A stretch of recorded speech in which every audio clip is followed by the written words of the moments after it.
kind of,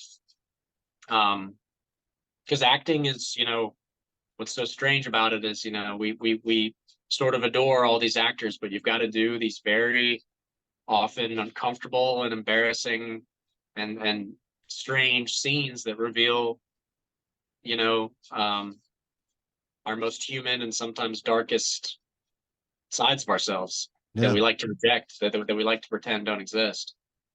And for me, like, I think a big subconscious sort of factor in what drew me to acting was a sort of recognition that I really wasn't able to be honest with myself in a lot of ways, wasn't really sort of in tune with, a darker side that everyone has.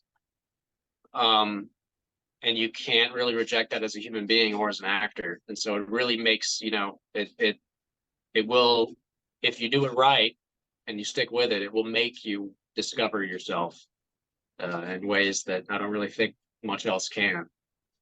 Um, and that's kind of what, I think as a kid, what drew me to it was seeing the Death Star explode for the first time and wanting to be Luke Skywalker. So that was what drew me. I got drawn in for all those reasons. But what really got me to stay was realizing, like, oh, this is changing me as a person, not just as an artist. It's so funny. Luke Skywalker.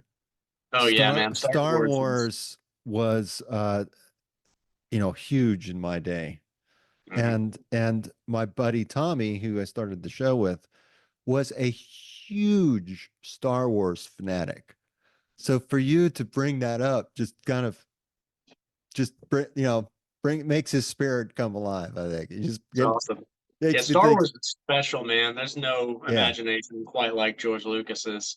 But that was, yeah, my aunt and uncle are great people and super supportive of the acting stuff, and always been great to me and my sister. And they showed me Star Wars.